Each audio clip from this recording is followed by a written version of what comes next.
약속을 시행하시는 하나님이라는 제목을 가지고 말씀을 전하고자 합니다. 성도들은 하나님이 어떤 분인지 먼저 알아야 합니다. 하나님의 뜻과 계획 그리고 언약을 제대로 알지 못하면 하나님의 진노를 살 수밖에 없기 때문입니다. 하나님께서는 사랑이 많으신 분이지만 그 사랑은 믿음대로 살기 위해서 노력하는 성도들에게 주시는 특별한 사랑입니다. 하나님께서는 한없이 인내하시는 분이지만 택함받은 한 영혼을 구원하기 위해서 인내하시는 분이에요. 사람들이 이런 공평하고 의로운 사랑을 잊고 있기 때문에 내가 지금 하나님을 믿어드리고 있으니까 복을 주실 것이고, 내가 지금 죄를 짓고 있어도 내 구원을 위해서 참아주실 것이다 라는 오해를 하고 있습니다. 이런 교만이 진노를 사는 것이며 어둠에서 벗어나지 못하는 거예요. 이토록 큰 사랑을 베푸시며 자신을 살려주신 그 여호와의 목전에서 이스라엘은 우상을 숭배하고 있는 것입니다. 애굽에서 노예로 살았던 그들은 가나안 사람들이 잘 사는 것을 보자 그들처럼 잘 살기 위해서 그들의 지혜가 필요했어요. 그러니까 하나님께서 절대로 가나안인들과 섞여 살지 마라 라고 명령하셨음에도 불구하고 하나님의 명령을 거역하고 가나안 사람들과 섞여 살았던 것입니다.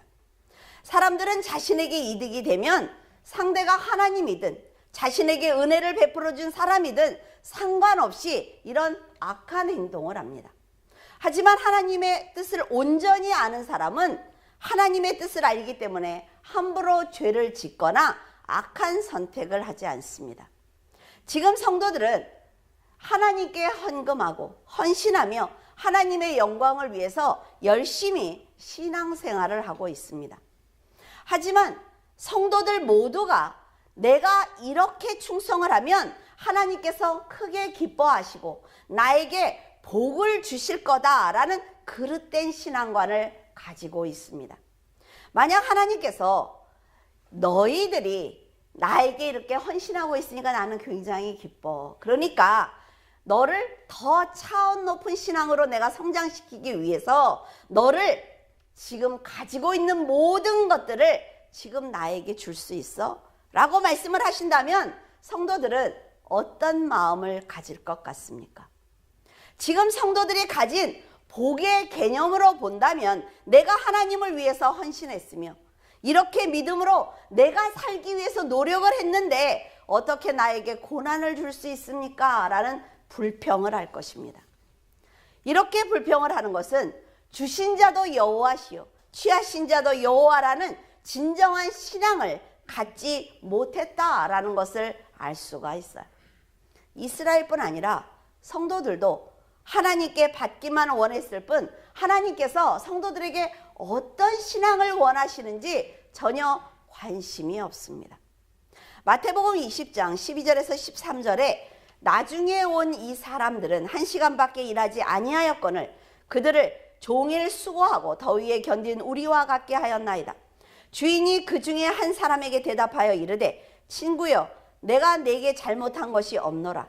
내가 나와 한 데나리온의 약속을 하지 아니하였느냐. 천국은 마치 포도원에서 일할 일꾼을 찾아 이른 아침에 사람을 부르러 나간 집주인과 같다라고 말하고 있습니다. 주인은 아침 일찍 일어나 품꾼을 만났습니다. 그리고 그 사람에게 내가 오늘 네가 일을 하면 한 데나리온을 주겠다라는 약속을 했어요. 그리고 포도원으로 들여보냈습니다.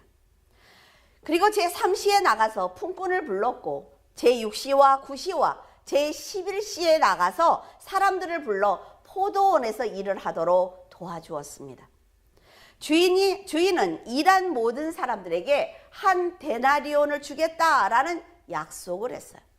그래서 돈을 줄 때 나중에 포도원에 들어온 사람부터 한 데나리온씩 품삯을 주기 시작을 했습니다. 그러자 아침 일찍 들어온 사람이 그 늦게 들어온 사람에게 한 데나리온을 주는 걸 보면서 와, 나는 일을 훨씬 많이 했으니까 저 사람은 한 데나리온인데 나는 더 많이 주지 않겠나라는 생각을 한 것입니다. 하지만 주인이 그 사람에게 임금을 똑같이 주자 그들은 1시간밖에 일하지 않은 사람과 종일 일한 우리와 어떻게 똑같이 돈을 줄 수 있습니까? 라고 불평을 했어요. 주인은 그들에게 내가 너와 한 약속은 한 데나리온이야. 그러니까 나는 잘못한 것이 없어.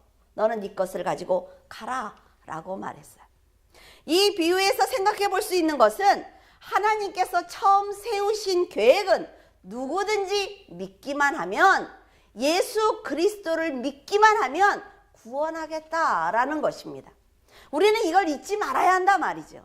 내가 받아야 될, 하나님께 받아야 될 품삯은 뭐예요? 구원이에요.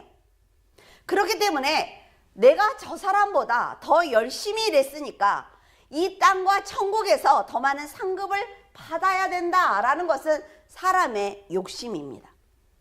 만약 하나님께서 내 헌신을 통해 영혼들이 구원받는 것을 보시고 정말로 기뻐하시는구나 라는 것을 알았다면 상급 때문이 아니라 하나님을 위해서 헌신하는 그런 모습을 가져야만 성숙한 성도가 되는 것입니다. 그러면 내가 다른 사람보다 더 많이 희생을 하고 더 힘써 일하고 더 많이 헌금을 드렸다고 해도 불평할 이유가 없는 거예요. 이런 자세가 하나님을 올바로 만난 성도입니다. 하지만 포도원에 일찍 들어온 사람들은 주인과의 약속보다는 내가 더 많이 일했다는 생각에 사로잡혀 있었기 때문에 주인을 원망할 수가 있었던 것입니다. 이스라엘 백성들도 욕심을 부리는 이 사람들과 같은 이런 마음을 지금 가지고 있단 말이죠. 자신들은 하나님께서 부름받은 선민이야. 그렇기 때문에 가나안 사람보다 내가 더 잘 사는 것이 당연해 라는 생각을 가진 거예요. 우리 그런 말 많이 하지 않습니까? 하나님을 믿지 않는 저 세상 사람들도 저렇게 잘 사는데 나는 하나님 앞에 이렇게 충성하는데 왜 이렇게 어렵습니까?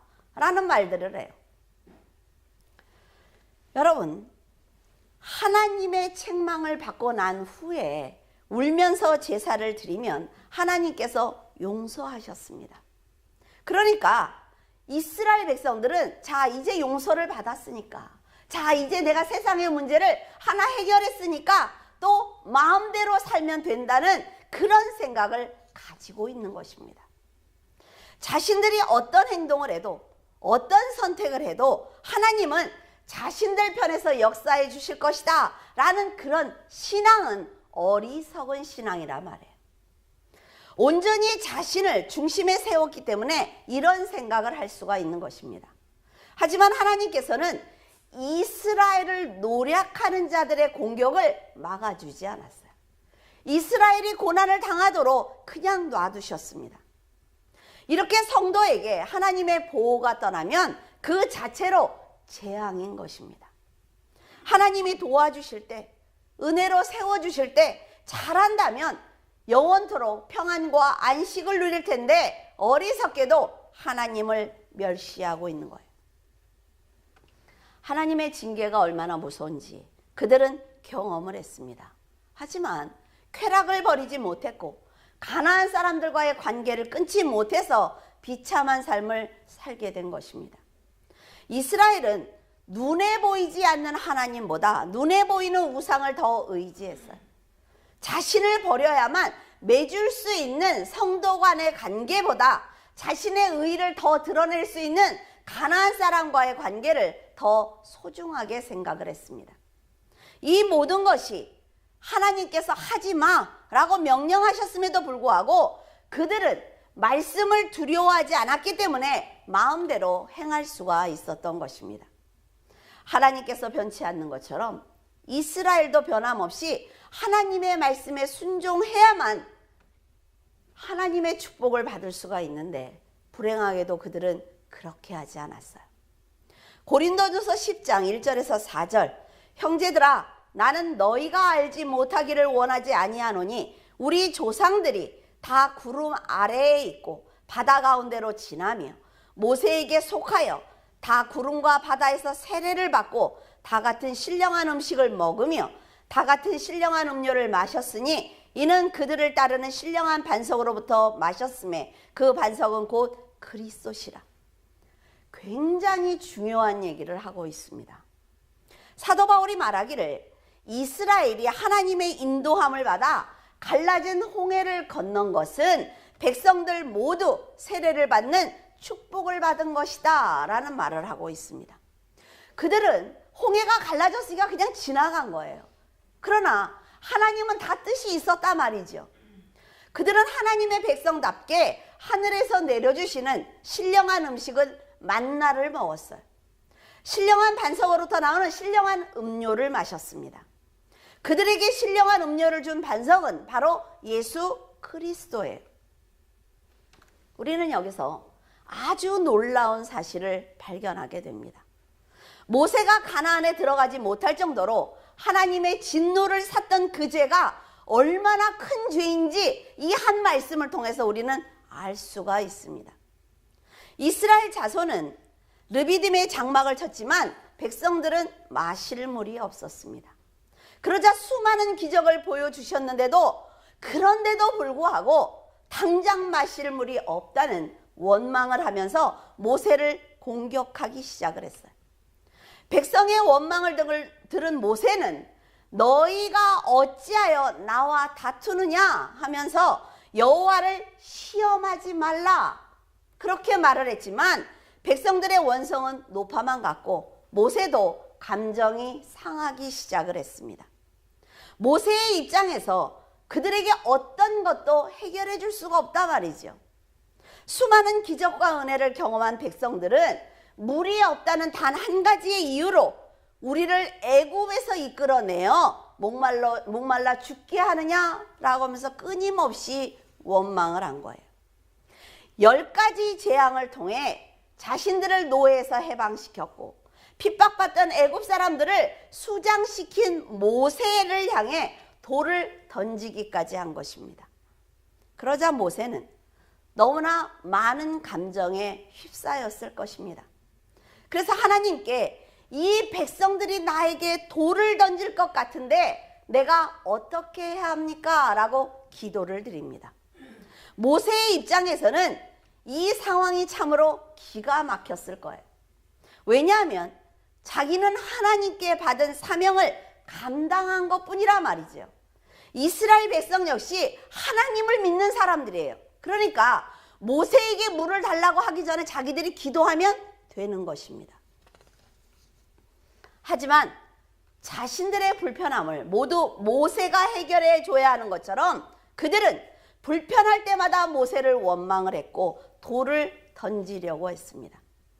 인생을 바쳐서 그들에게 하나님을 전했고 겨우 고통받던 그 애굽에서 인도해 내었는데 한낱 물이 없다는 이유로 죽이려고 하는 거예요. 그들은 모세의 헌신에 대한 감사가 전혀 없었던 것입니다. 이것을 보면 은혜와 기적은 절대로 사람을 변화시키지 못합니다.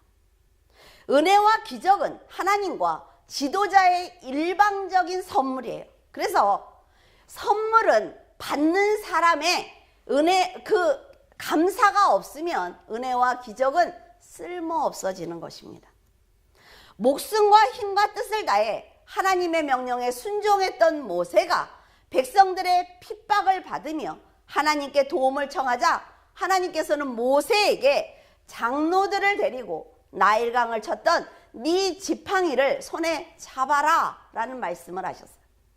굳이 나일강을 친 지팡이라고 말씀하신 것은 지금 네가 당하는 일은 나일강을 갈랐던 그 기적에 비하면 아무것도 아니야. 두려워하지 마. 그 얘기예요. 그 지팡이를 들고 모세에게 10가지 재앙을 내렸고 나일강을 갈랐단 말이죠. 그런 네가 지금 저들이 불평하는 것을 가지고 절대로 죄를 짓지 마라는 이야기입니다. 하나님께서는 내가 호렙산에 있는 그 반석 위에 서 있을 거니까 너는 그 반석을 쳐라. 그러면 반석에서 물이 나와서 이 백성들이 다 마시게 될 거야 라고 말씀을 하셨어요. 모세는 여호와의 명령대로 반석을 쳤습니다. 그 반석에서 물이 나와서 백성들과 짐승이 다 먹고 남음이 있었던 거예요. 물이 나온 그곳을 마사 또는 무리바다라고 말하고 있습니다. 출애굽기에는 모세가 여호와의 명령대로 반석을 쳤고 백성들이 그 물을 마셨다라고만 기록되어 있습니다. 그런데 민수기 20장에 보면 모세가 하나님께 얼마나 큰 잘못을 저질렀는지 아주 자세하게 기록이 되어 있어요. 모세는 돌로 치려는 백성들을 반석 앞에 모으고 반역한 너희들아, 우리가 너희를 위하여 이 반석에서 물을 내랴 라고 말을 했습니다. 그리고 지팡이로 반석을 2번 치니까 물이 많이 솟아나왔고 회중들과 짐승이 먹었다라는 기록이 있습니다. 이 모습을 보신 여호와께서는 모세와 아론에게 너희는 내가 반석에서 물을 낼 것을 알고 있다는 거죠. 넌 알고 있었어. 그런데 그럼에도 불구하고 너는 인간적인 감정에 휩싸였어 라고 말씀을 하셨어요. 백성들에게 내 거룩함을 보여줄 수 있는 기회인데 네가 네 인간적인 감정 때문에 거룩함을 나타내지 않았다라고 책망을 하신 거예요. 그러므로 너희는 이 회중을 가나안 땅으로 인도하지 못할 것이다 라고 진노하셨어요. 이렇게 모세가 교만한 행동을 보여드렸음에도 불구하고 하나님께서는 스스로 거룩함을 나타내셨고 그 앞에서 백성들이 마실 물을 주신 것입니다. 사도 바울이 말하기를 홍해를 건넌 것이 세례를 받은 것이고 만나를 먹은 것은 신령한 음식을 먹은 것이고 반석에서 나오는 물은 신령한 음식을 마신 것이다 라고 얘기를 했어요. 그리고 신령한 음료를 낸 그 반석은 예수 그리스도다. 어때요? 답이 다 나왔죠. 그렇다면 모세는 하나님께서 백성들에게 신령한 음료를 주시고자 반석을 쳐라고 하셨는데 자신의 감정을 주체하지 못하고 신령한 물을 자기가 주는 것처럼 감정적으로 반석을 2번 내리친 것입니다.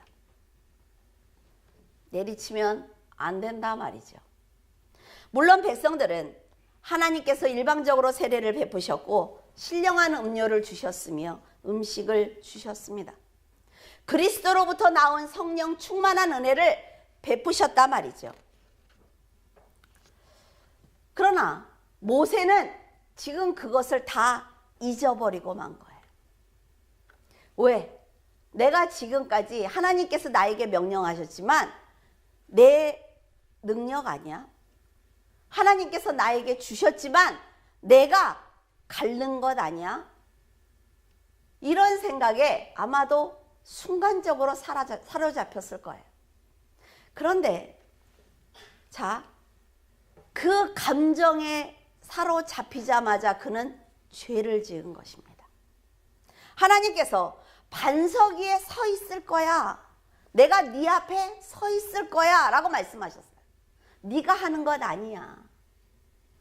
너는 나만 바라보고 그 반석을 쳐라 라고 하셨는데 모세는 원망하는 백성들을 본 것입니다. 모세는 아마도 원망하는 그 이스라엘이 지금까지 받은 은혜가 너무나 컸단 말이죠. 그럼에도 불구하고 이 작은 일에 불평하는 것이 화가 났을 것입니다. 자신의 목숨을 바쳐가며 출애굽시킨 이스라엘이 끝까지 하나님을 원망하고 자신을 향해 돌을 들자 순간적으로 인간적으로 좌절했을 것입니다. 저는 그 순간 모세가 이런 생각을 하지 않았을까라는 생각을 해보았습니다. 하나님께서 말씀해 주신 대로 전했고 역사하시는 대로 손을 들어 여러 가지 기적을 행하며 그들을 도와주었지만 이제 불평하는 그들에게 모세가 더 이상 해줄 것이 없다 말이죠. 그래서 절망적인 마음을 가졌을 것입니다. 물론 감정에 치우쳐 자신의 능력이 아니라는 것을 잠시 잊었을 거예요. 아우성치는 사람들을 보면서 지치고 고난 마음에 마음을 닫았지만 그것이 하나님께 교만이고 죄가 된다는 것조차 잊어버리고 말았습니다. 모세는 돌을 들고 있는 백성들을 보면서 이렇게 허무한 순간을 보여주신 하나님이 서운했을지도 모릅니다. 끝까지 변하지 않는 백성들이 안타깝기도 하고 보람이 없을 수도 있어요. 우리는 모세의 이런 마음이 인간적으로 충분히 이해가 됩니다. 하지만 하나님 앞에서 인간의 이해는 소용이 없는 거예요. 여러분, 하나님이 어떤 분인가를 알아야 한단 말이죠. 그래, 그분도 사람이잖아. 그 사람이 사람인데 그럴 수 있지. 그런데 성경은 그래서는 안 된다라는 얘기를 하고 있습니다. 하나님께서 분명히 반석 위에 서 계시겠다라고 하셨고, 너는 나일강을 친 지팡이를 들어 치기만 하면 내가 역사하겠다라고 하셨는데도 모세는 백성들의 불신앙을 이겨내지 못한 것입니다. 이것이 바로 모세가 하나님의 거룩함을 드러내지 않은 죄라 말이에요. 그는 사람들이 원망하는 것을 보면서 참 해도 너무한다 라는 생각에 화가 나는 감정을 주체하지 못하고 반석을 내리쳤으므로 모세와 백성들 모두 하나님 앞에 죄인이 된 것입니다. 모세 한 사람이 헌신하여 백성들을 인도하였고, 모세 한 사람이 그들의 불신앙을 감당하지 못하고 쓰러지자 모두가 죄인이 되어버린 것입니다. 하지만 모세 혼자 아무리 충성을 해도 함께 가나안을 향해 가고 있는 백성들이 도와주지 않으면 하나님의 계획은 결코 열매를 맺을 수 없습니다. 하나님 앞에는 죄의 경중이 없다 말이죠. 아침 일찍 포도원에 들어온 사람이나 11시에 들어와서 1시간 일한 사람이나 하나님 앞에서는 똑같이 일한 사람입니다. 일찍 들어왔다고 내가 지도자라고 해서 더 일한 것이 아니라 말이에요. 모세는 자신이 이들보다 더 많이 일을 했다라는 그런 교만한 생각을 했기보다는 하나님의 은혜를 받은 백성들이 변하지 않는 모습에 좌절했을 것입니다. 그러나 모세가 생각하지 못한 것이 있는데, 일찍 들어온 사람이나 늦게 들어온 사람이나 한 데나리온을 받는 것처럼 모세나 백성들은 하나님께 받는 책임과 진노와 상급이 똑같다는 것입니다. 백성들의 행동은 결국 그들이 책임진다 말이에요. 모세가 그들을 책임져 주는 게 아니에요. 그들이 모세를 따라오거나 말았거나 모세는 하나님의 말씀대로 가기만 하면 되는 거예요. 그런데 어때요? 지도자가 되면 어때요? 다 데리고 가고 싶죠. 부모가 되면 어때요? 모든 자식들이 다 잘 되기를 바라죠. 이 마음이라 말이죠. 그가 지도자라는 책임 때문에 죄를 짓고 만 거예요. 이 백성들이 가나안에 들어가지 못하고 광야에서 다 죽은 것을 보면 백성들도 자기의 죄 때문에 죽었다는 것을 알 수가 있습니다.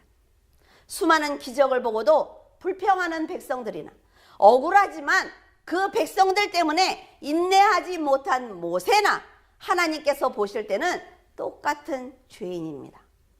그래서 모세에게 너는 가나안에 들어갈 수 없어 라고 말씀하신 거예요. 모세는 얼마나 억울했을까요? 지금까지 살아온 시간들이 허무했을 것이고, 이런 사람들에게 가나안이라는 축복의 땅을 주기 위해서 자신을 희생했다는 것이 헛되고 헛되다는 생각에 절망했을 것입니다. 이스라엘이 가나안에 들어가서 편하게 사는 것을 보고 싶었을 거예요. 하나님께서 놀라운 계획을 성취하시는 것을 보고 싶었을 것입니다. 그런데 결국 가나안에 들어가지 못하고 죽어야 하는 모세의 심정을 여러분 헤아려 보시기를 바랍니다. 모세는 아비림 산에 올라 가나안 땅을 바라보면서 세상을 떠났습니다. 모두가 누리는 평범한 삶을 살아보지도 못하고 오직 이스라엘을 위해서 목숨을 다한 그 헌신한 모세이기 때문에 그의 죽음이 더욱 안타까운 것입니다. 물론 훗날 변화산에서 모세와 엘리야가 함께 예수님과 나타난 것을 보면 그의 믿음이 하나님께 인정을 받았다라는 것을 알 수가 있어요. 그가 천국에 갔구나라는 것도 알 수가 있습니다. 그런데 반면에 모세를 괴롭힌 백성들, 하나님을 믿어드리지 못한 백성들은 모두 광야에서 다 죽고 말았습니다. 이스라엘 백성들의 신앙과 모세의 신앙이 다르다 말이죠. 모세와 하나님의 영적인 차원이 다르기 때문에 우리는 늘 겸손한 믿음으로 살아야 하는 것입니다. 지금 여러분에게 열심히 헌신했던 모세가 끝까지 하나님의 거룩함을 드러내지 못한 이 사건을 지금 이렇게 열심히 말씀을 드리는 것은 여러분이 믿고 있는 하나님이 어떤 분인지 알아야 한다는 거예요. 하나님 앞에서는 인내하되 하나님을 만나는 그 순간까지 인내해야 합니다. 목숨을 다해 헌신하되 끝까지 자신을 쳐서 희생해야 한단 말이죠. 그렇지 않으면 모세처럼 억울한 최후를 맞이할 수가 있어요. 신령한 물을 낸 반석은 예수 그리스도입니다. 사람이 쳤다고 해서 신령한 물이 나오는 것이 아니라 말이에요. 신령한 물이 나오도록 이미 계획되어 있단 말이죠. 그러니까 하나님이 무리바 반석을 여기다 놓으셨어요. 자, 너희들 여기까지 오면 지금 목이 마르지만 여기까지 오면 물을 마실 수 있어. 이게 하나님의 계획입니다. 근데 사람들의 눈에 보여요, 안 보여요? 안 보인다 말이죠. 그러니까 내 미래가 어두워 뭐 이러면서 불평하기 시작을 하는 거예요. 하나님은 이미 계획을 세워 놓으셨어요. 자, 니네들 힘들지? 근데 불평하면서 여기까지 올 것인지, 기도하고 찬양하면서 여기까지 올 것인지 그건 네가 선택해 라는 거예요. 그러니까 모세가 반석을 탁 칠 게 아니라 하나님, 이 백성들에게 물을 주시기를 원합니다 라고 이렇게 건드리기만 해도 물이 어때요? 나왔을 것입니다. 그 반석을 보면요, 이렇게 갈라져 있어요. 돌이 가운데가 이렇게 갈라져 있습니다. 그리고 물이 흐른 자국이 있어요. 흔적이 있습니다. 그런데 사람들은 항상 내가 해야 된다는 생각이 있습니다. 중심에 항상 자신이 있기 때문에 하나님의 은혜를 쉽게 대하는 것이며 구원의 역사를 베푸시는 그리스도를 온전히 드러내지 못하고 있는 것입니다. 하나님께서 여러분에게는 어떤 사명을 주셨습니까? 그 사명을 모세처럼 감당하기 힘든 사람도 분명히 있습니다.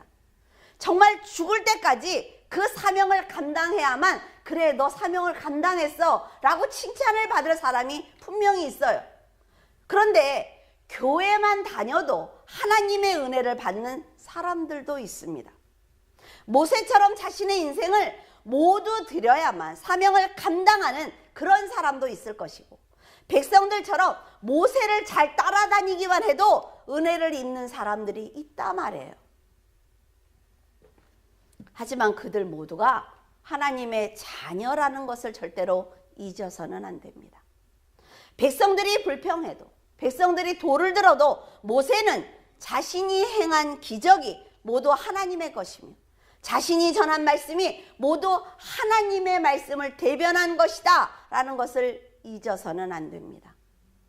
흑으로 만든 육을 입었기 때문에 날마다 죽지 않으면 불가능한 일입니다. 하나님의 일은 예수 그리스도께서 하실 거예요. 우리가 하는 것 아닙니다. 그리스도는 우리들과 영적인 차원이 다르며 세상을 보시는 관점과 기준이 다른 분입니다.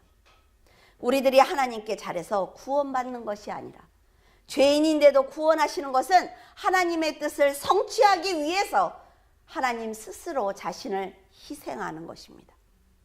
아담은 신령한 사람이 아니며 육의 사람이에요. 아담은 흙에 속한 자이며 흙에 속한 자의 형상을 입은 자입니다.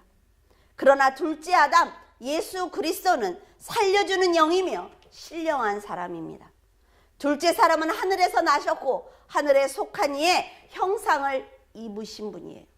사람과 전혀 다르다 말이죠. 그런데 성도들은 너무나 쉽게 예수 그리스도를 대하고 있어요. 전혀 두려워하지 않고 있습니다. 왜 하나님이 안 무서운지 모르겠어요. 여러분, 하나님은요, 절대자입니다. 그래서 하나님은 굉장히 무서운 분이에요. 그리고 굉장히 좋으신 분입니다. 성도들은 최선을 다해서 예수님의 거룩한 수준까지 올라가기 위해 목숨을 다하고 힘을 다하고 뜻을 다해야만 합니다. 하나님처럼 보려고 노력해야 한단 말이죠. 하나님처럼 생각하기 위해서 노력해야 합니다. 하나님처럼 무조건적인 사랑을 갖기 위해서 성령께 의지해야 하는 것입니다. 그런 모습이 비록 우리가 땅에 살고 있지만 하늘에 속한 형상을 입기 위해서 헌신하는 성도의 자세입니다. 여러분은 억울하게 죽은 모세와 자신들에게 은혜를 끼친 모세를 그 괴롭히는 백성을 보면서 어떤 생각을 하셨습니까? 하나님께서 고통을 주시면 부르짖고 그 부르짖음을 듣고 뜻을 돌이키시면 다시 죄를 짓는 그들의 악함을 보면서 어떤 생각을 하셨습니까? 하나님께서는 이스라엘의 악함을 아시면서도 다시 사사를 세워주셨고 사사가 살아있는 동안에는 대적의 압박에서 구해주셨습니다. 하지만 사사가 죽으면 그들은 곧바로 타락하고 말았어요. 사사가 자기들을 지켜주는 사람인 줄 안단 말이죠. 근데 절대로 그렇지 않습니다. 어쩌면 백성들의 배신과 하나님의 진노와 용서는 이 세상이 끝날 때까지 반복할 것입니다. 여러분의 인생도 그렇지 않습니까? 하나님께서 왜 이렇게 하셔야 했을까요?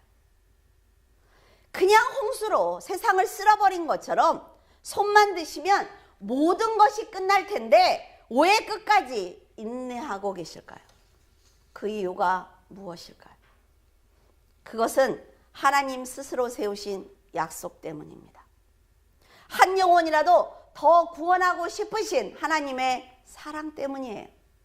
우리들이 잘해서가 아니라 말이죠. 하나님의 공의 때문에 지금 많은 죄를 짓고 살면서도 우리들이 살 수 있는 것입니다. 이스라엘과 우리들에게 회개의 기회가 주어지고 있는 거예요. 여러분들에게 묻겠습니다. 여러분들은 구원 받으셨습니까? 자신 있으세요?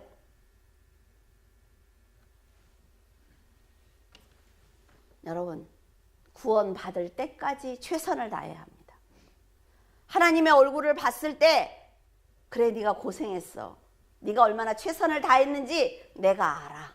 이제 내 품으로 들어와. 그럴 때까지 최선을 다해야 한단 말이죠. 그때까지는 구원받은 게 아니에요. 여러분은 하나님께서 기다리실 때 돌이키기를 바랍니다. 꼭 맞아야 아픈 줄 알고 다 잃어야 하나님이 무서운 줄 안다면 어쩌면 더 이상 기회가 없을 수도 있습니다. 여러분도 모세와 여호수아처럼 차원 높은 신앙 그리고 성숙한 신앙의 결단을 하면서 살아가기를 바랍니다. 하나님은 돌이키려고 몸만 약간 비틀어도 그래 얼른 와 이러신 분이에요. 우리 서윤이 어때요? 손만 이렇게 탁 해도 나한테 오려고 막 이러죠. 똑같아요. 하나님의 마음도. 하나님께서 필요하신 곳에 언제나 여러분을 부르셔서 일을 맡길 수 있는 거룩한 신앙을 갖기를 예수 그리스도의 이름으로 축원을 드립니다. 자, 설교를 조금만 보충하고자 합니다. 그러면 내가 교회를 다니는데 구원 못 받았다는 거야? 라는 생각을 하실 수가 있어요. 쉽게 얘기해서 자, 포도원에 있던 사람들이 들어와서 일이 끝난 다음에 돈을 받죠. 남녀가 결혼하기로 약속을 했어요. 그래서 결혼을 준비합니다. 근데 그 사람들한테 뭐라 그래? 결혼했다고 말하지 않습니다. 그렇죠? 부부라고 말하지 않아요. 결혼할 사람들이다라고 얘기하죠. 우리는 구원받을 사람들입니다. 하나님 앞에 어린 양 혼인잔치에 거기에 참여할 사람들이에요. 우리가 지금 참여한 거 아니죠?